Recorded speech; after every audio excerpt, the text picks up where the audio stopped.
നേരത്തെ എടുക്കും. മിന്നാന്ന് ഞാൻ കഴിഞ്ഞിട്ട് വന്നു, 10-15 സീന് രാവിലെ 15 ഡ്രസ്സ് വേണം അല്ലേ? വേണം. ചിലത് കണ്ടിന്യൂറ്റി വരും, അവിടെ പോയി അവിടെ പോയി അവിടെ പോയി എന്ന് പറഞ്ഞിട്ട് അങ്ങനെ വരും. പക്ഷെ അല്ലാത്തത് ഒരു സീനിലാണ് വന്നിടുന്നത്. ഇത് പിന്നെ നമുക്ക് അടുത്ത സീനിൽ ഇടാൻ പറ്റില്ല. കുറേ കഴിഞ്ഞിട്ട് ഒരു 10-200 സീന് കഴിഞ്ഞിട്ടുള്ള നമുക്ക് പിന്നെ ഇത് റിപ്പീറ്റ് ഇടാൻ പറ്റും. അപ്പൊ അത്ര ഡ്രസ്സ് വേണമെന്ന് ആലോചിക്കേ. അപ്പോൾ ഇതൊന്നും നമുക്ക് ബ്രാൻഡഡ് എടുത്താൽ മുതലാവില്ല. ബ്രാൻഡഡ് എടുത്ത് 10,000-2,000 രൂപേന്റെ ഷർട്ട് എടുത്ത് കഴിഞ്ഞാൽ മുതലാവും. ഇതിന് ചില പിന്നെ സ്ഥലങ്ങളുണ്ട് ചെറിയ വിലക്ക് ഷർട്ട് ഇടുന്നത്, 200 രൂപ 300 രൂപക്കൊക്കെ ഷർട്ട് ഇടും. ആർക്ക് ഈ ബ്രാൻഡ് അറിയാൻ പോകുന്നത്? പക്ഷെ ചില ക്യാരക്ടറെ പുറത്തവരൊക്കെ എടുക്കും കേട്ടോ. സോറി, ചില ക്യാരക്ടേഴ്സ് എന്ന് പറഞ്ഞാല് നല്ല അതെ ബോസൊക്കെ ആകുമ്പോൾ കോട്ട് വേണം. ബോസ് ആയ സമയത്ത് എന്താ പ്രശ്നം അറിയോ? എനിക്ക് ഒരു ദിവസത്തെ വർക്കേ ഉള്ളൂ. എന്ന് വെച്ചാൽ ഞാൻ പോകുമ്പോൾ എൻ്റെ അവിടെ കോളേജിൽ, ഹീര കോളേജിൽ ഇത് വേണം, ഓഫീസ് റൂം 15,000 രൂപ അവിടെ വാടക, എനിക്ക് കോട്ട്, ഇതൊക്കെ കോട്ട് ഇങ്ങനത്തെ സാധനങ്ങളൊക്കെ കമ്പനിയാണ് പ്രൊവൈഡ് ചെയ്യുന്നത് കേട്ടോ. ഈ ഡോക്ടർ ഡ്രസ്സ് അങ്ങനെയൊക്കെ ഉള്ളത് കമ്പനിയാണ് പ്രൊവൈഡ് ചെയ്യുന്നത്. അപ്പോൾ ഇവർക്ക് കോട്ട് വാടക എടുക്കണം, എൻ്റെ കാരവാൻ വേണം, അല്ലെങ്കിൽ വലിയ ഫോർച്യൂണർ അല്ലെങ്കിൽ ബെൻസ് അങ്ങനത്തെ വണ്ടികൾ വേണം. അപ്പോൾ ഈ ഒരു ദിവസം കൊണ്ട് ഇവരെന്ത് ചെയ്യും? എൻ്റെ സീൻസ് മൊത്തം എടുത്ത് തീർക്കും, അല്ലെങ്കിൽ എക്സ്പെൻസ് കൂടും. അതുകൊണ്ട് ഞാൻ ജോയ്സ് സാറോടൊക്കെ പറഞ്ഞ് എനിക്ക് എന്ന് വെച്ചാൽ ഞാൻ ഇവിടുന്ന് ഇൻസ്ട്രക്ഷൻ കൊടുക്കും, നിങ്ങൾ അങ്ങനെ പോയിട്ട് അങ്ങനെ ചെയ്യണം ഇങ്ങനെ ചെയ്യണം എന്നൊക്കെ പറഞ്ഞിട്ട് ചെയ്യും. അവസാനം എൻ്റെ ഗുണ്ടക്ക് 14 ദിവസത്തെ വർക്കും എനിക്ക് ഒരു ദിവസത്തെ വർക്കും. ഞാൻ ജോയ്സ് സാറോട് ചോദിച്ചു, പറഞ്ഞു ഞാൻ സാറേ എനിക്ക് ഗുണ്ടയാക്കി തരാം പറഞ്ഞ്. ആന്നേ ചേട്ടാ, ഒരു ഫ്രണ്ടിനെ വിളിച്ചിട്ട് നമുക്ക് 2 വാക്ക് ചേട്ടനെ പറ്റി ആരോട് ചോദിക്കാൻ പറഞ്ഞാൽ ചേട്ടൻ ആരുടെ പേര് പറയും?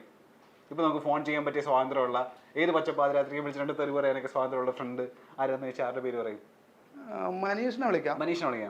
പിന്നെ നമ്മള് ഇപ്പൊ അടുത്ത അൻസാജ് ഡയറക്ടറാണ്. മരതകം എന്ന് പറഞ്ഞിട്ട് ഇപ്പം അടുത്ത് ഇറങ്ങാൻ വേണ്ടി പോകുന്നു. വിഷ്ണു ഉണ്ണികൃഷ്ണൻ, ബിപിൻ ഒരു പടം ഇറങ്ങാൻ വേണ്ടി പോകുന്നു.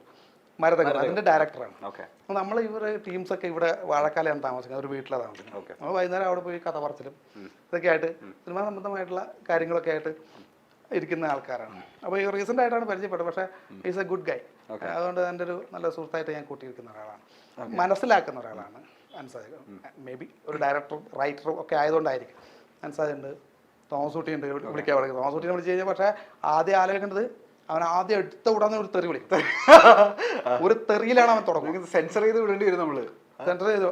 പക്ഷെ നിങ്ങളെ നമ്പർ വിളിച്ചു കഴിഞ്ഞാൽ ഓക്കെ, നിങ്ങളെ നമ്പർ വിളിച്ചോ ആയിരിക്കും. അല്ലെങ്കിൽ ഉറപ്പാണ് ഫസ്റ്റ് തെറി അവന്റെ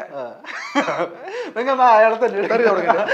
മനീഷ എടാ, ഞാനിവിടെ ഒരു തെറി വിളിക്കല്ലേ, ഞാനിവിടെ ഒരു ഇന്റർവ്യൂലാണേ. അപ്പോ പിന്നെ ഇവർക്ക് എന്നെപ്പറ്റി നവീൻ വിളിച്ചോണ്ടിരിക്കുന്നത്, എന്നെപ്പറ്റി എന്തോ നിന്റെ അടുക്ക ചോദിക്കണമെന്ന്. എന്റെ നിങ്ങളെ കൂട്ടുകാരെ വിളിക്കുന്ന പറഞ്ഞിട്ട് വിളിച്ചാണ്. ഞാനിത് ഗദ്ദാഫിക്ക് കൊടുക്കാം. ചേട്ടാ ഹായ്, എൻ്റെ പേര് ഗദ്ദാഫി എന്നാണ്. ഞാൻ മൈൽസ് ഓൺ മേക്കേഴ്സ് എന്ന ചാനലിലെ ആങ്കറാണ്. ഞങ്ങള് ജിഷിൻ ചേട്ടന്റെ സുഹൃത്തുക്കളെ പറ്റി ഇങ്ങനെ ചോദിച്ച സമയത്ത് മനീഷ് ചേട്ടന്റെ പേര്, നവീൻ ചേട്ടന്റെ പേരൊക്കെ ഇങ്ങനെ പറയുമായിരുന്നു. ആ ചേട്ടൻ പറഞ്ഞു റിസ്ക്കാ വിളിക്കുന്നത്, കാരണം വിളിച്ച ചിലപ്പോ പച്ച തേക്കായിരിക്കും കേൾക്കുന്നത്. മനീഷ് അങ്ങനെ വിളിക്കുന്നത്, മനീഷ് വിളിക്കുന്നില്ല, മനീഷ് പാവം പിടിച്ചാ. മനീഷ് ചേട്ടാ, അപ്പോൾ പുള്ളിക്കാരനെ പറ്റി നമുക്കൊന്ന് ആധികാരികമായിട്ട് കുറച്ച് കാര്യങ്ങൾ ചോദിക്കാൻ വേണ്ടിയിട്ടാ ചേട്ടനോട് വിളിച്ചത്. ഈ ജിഷിൻ ചേട്ടനെ പറ്റി ആസ് എ ഫ്രണ്ട് എന്താ മൊത്തത്തില് നമ്മളുടെ അഭിപ്രായം എന്താണ്? പുള്ളിക്കാരനെ പറ്റി ഒരു 3 കാര്യങ്ങൾ പുകഴ്ത്തി പറഞ്ഞു, എന്നിട്ട് 5 കാര്യങ്ങൾ കുറ്റവും പറഞ്ഞാൽ മതി. 3 കാര്യങ്ങൾ പുകഴ്ത്തി പറഞ്ഞു, 2 കാര്യങ്ങൾ അതെ. നെഗറ്റീവ് ഒന്നും പറയാൻ കാണില്ല, നെഗറ്റീവേ ഉള്ളൂ. എന്ത്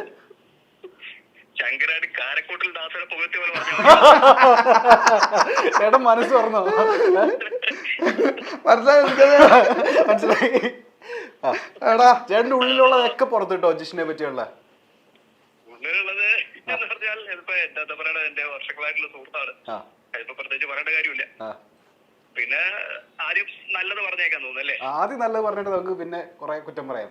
അല്ല പിന്നെ നല്ലത് പറഞ്ഞാൽ എന്താ പറയാ, ഒരു വാക്കുണ്ടല്ലോ, ഈ കെട്ടവനക്ക് നല്ലവനും നല്ലവനക്ക് കെട്ടവനുമാണ്. അതാണ് അതിന്റെ ഒരു പ്രത്യേകത. ആൾക്കാർക്ക് ചിലപ്പോ അവൻ വൃത്തികെട്ടവനായി തോന്നും.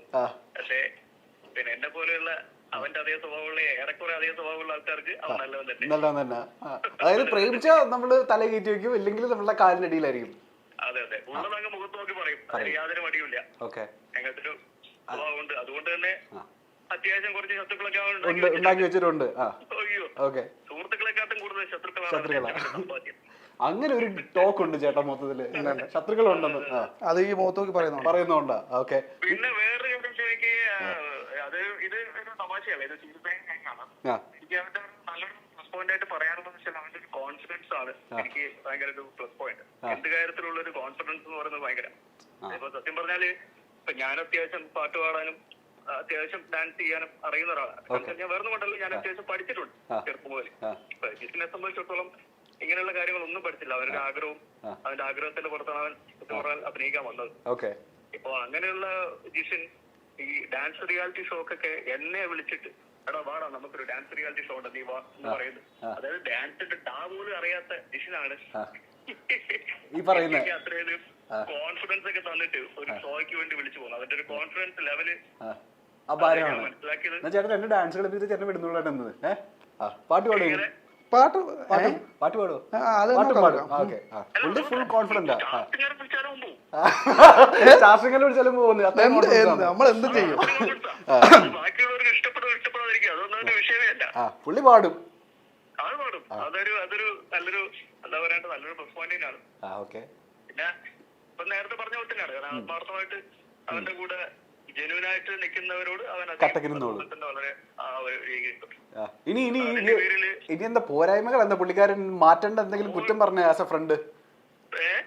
ഇനി ആള് തിരുത്തേണ്ട അല്ലെങ്കിൽ മാറ്റേണ്ട കുറച്ച് കാര്യങ്ങൾ പറഞ്ഞേ. മാറ്റേണ്ട കാര്യങ്ങൾ എന്ന് പറഞ്ഞാല് ആസ് എ ഫ്രണ്ട് സഹിക്കാൻ പറ്റാത്ത കുറച്ച് കാര്യങ്ങളൊക്കെ ഉണ്ടാവുമല്ലോ പുള്ളിക്കാരന്റെ. സഹിക്കാൻ പറ്റാത്ത കുറെ കാര്യങ്ങൾ ഉണ്ടാവും. എല്ലാവരെയും എന്താ പറയണ്ട ഒരുപോലെ കാണാൻ പാടില്ല. സത്യം പറഞ്ഞാൽ എല്ലാവരും നമുക്ക് ബോധം നിൽക്കുന്നവര് തന്നെ പണിയെടുത്ത ഒരു ഇൻഡസ്ട്രിയാണ്. അപ്പൊ അതിന്റേതായ ഒരു സെൻസോട് കൂടി കാണണം. ഇപ്പൊ ഒരാളെ വിശ്വസിക്കുന്നുണ്ടെങ്കിൽ അന്ധമായിട്ട് അങ്ങ് വിശ്വസിക്കാതിരിക്കുക ഒരു പാഠമാണ്. അപ്പൊ അവനെ സംബന്ധിച്ചിടത്തോളം ചിലവരോടൊക്കെ ഇഷ്ടം കൂടുതൽ കൊണ്ട് അവർ ഇഷ്ടപ്പെടുന്നതുകൊണ്ട് ചിലപ്പോൾ അന്ധമായിട്ട് വിശ്വസിക്കും. പക്ഷെ നാളൊരു പണി വരുമ്പോ തിരിച്ചത് ഉൾക്കൊള്ളാനുള്ളൊരു മെന്റാലിറ്റി ഉണ്ടാവണം. അതൊരു അവന്റെ ഒരു സത്യം പറഞ്ഞ പോരായ്മ തന്നെ വേണം പറയാം. പിന്നെ ഇച്ചിരി ഡിപ്ലോമാറ്റിക് ആയിട്ടൊക്കെ സംസാരിക്കാൻ പഠിക്കണം അല്ലേ? തുറന്ന് അത്രയും തുറന്ന് സംസാരിക്കരുത് ആളുകൾ. നിൽക്കാൻ പഠിക്കണം. പക്ഷേ കണ്ണൂരുകാർക്ക് അതില്ല. നിഷ്കളങ്കര കുറച്ച് കൂടുതലാണ്.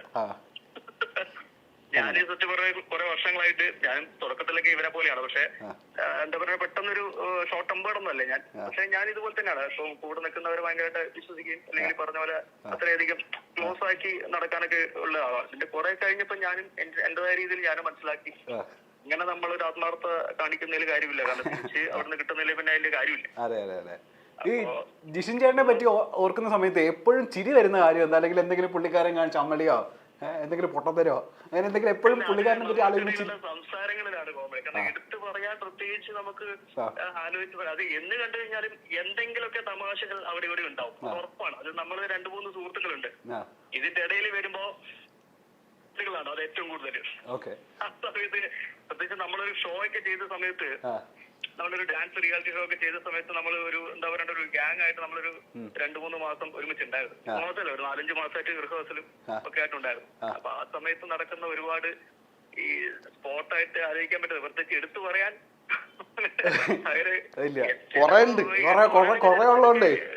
കട്ട് ചെയ്തിട്ട് കളയേണ്ടി വരും. സെൻസർ ചെയ്യേണ്ടി വരും നമ്മള്. അത് സെൻസർ ചെയ്ത് പറയേണ്ടി വരും. അപ്പൊ അതുകൊണ്ട് കുഴപ്പമില്ല. എല്ലാം കൂടെ നല്ല ഫ്രണ്ടാ, നമ്മളുടെ കൂടെ നിന്നോളൂ എപ്പോഴും കട്ടക്ക്. എന്തായാലും ചേട്ടാ സന്തോഷം കേട്ടാ. അതായത് നമ്മള് സീരിയലായി കാണുന്നുണ്ട് നിങ്ങളുടെ ഈ പറഞ്ഞ പോലെ ചേട്ടനെ പോലെ തന്നെ പുള്ളി തുടക്കം വന്നപ്പോൾ ഇതുപോലെയൊക്കെ തന്നെ ആയിരിക്കും ഇപ്പോഴും ഏതാണ്ട് വലിയ പിന്നെ വരത പറയായിരുന്നു അവള് പിന്നെ LKG പഠിക്കുമ്പോ മുതൽ കാണാൻ തുടങ്ങിയ അന്ന് ഇതുപോലെ തന്നെ മനീഷ് ചേട്ടാ നിങ്ങളെ ഞാൻ സ്കൂളിൽ പഠിക്കുമ്പോ മുതൽ കാണുന്നല്ലേ എന്ന് പറഞ്ഞിട്ട് അല്ലേ LKG പഠിക്കുമ്പോ മുതൽ സ്ഥിരം പറയാന്ന് വെച്ചാൽ എന്നെ എപ്പോ കണ്ടു കഴിഞ്ഞാലും ഞാൻ നഴ്സറി പോകുമ്പോ തൊട്ട് തന്നെ പറഞ്ഞിട്ടാണ് എന്നെ കളിയാക്കല്. അടിപൊളി. അപ്പൊ ചേട്ടാ സംസാരിക്കാൻ പറ്റിയില്ല, ഒരുപാട് സന്തോഷം. ഈ പറഞ്ഞ പോലെ ബാക്കി വിശേഷങ്ങളൊക്കെ നിങ്ങളുടെ സീരിയലിലൂടെ നമ്മൾ അറിയുന്നുണ്ട്. ഇതുപോലെ തുറന്ന് ഇതുപോലെ പേഴ്സണലി സംസാരിക്കാൻ പറ്റിയില്ല, ഒരുപാട് സന്തോഷം. Thank you. Okay bye. എന്തെങ്കിലും പറയാനുണ്ടോ? ബാക്കി ഞാൻ വിളിക്കുമ്പോ തരാടാ നിനക്ക് കേട്ടാടാ. ബാക്കി ഞാൻ വിളിക്കുമ്പോ തരാം. ഇപ്പൊ പറഞ്ഞേക്കാവേ. ഓക്കെ, നിന്നെ പറ്റി അതിന് മോശമൊന്നും ഇല്ലല്ലോടാ. എന്തെങ്കിലും ഉണ്ടാവണേ, എവിടെയെങ്കിലും കിട്ടുവാ. ഞാൻ നോക്കട്ടെ. മോശമില്ലാത്ത ഒരുത്തയില്ലല്ലോ. നീ ഉണ്ടല്ല സൽഗുണ സമ്പന്നനായിട്ടുള്ള ഒരുത്തൻ. വെച്ച് പോടാ. താങ്ക്സ് ഡാ മുത്തേ, താങ്ക് യു.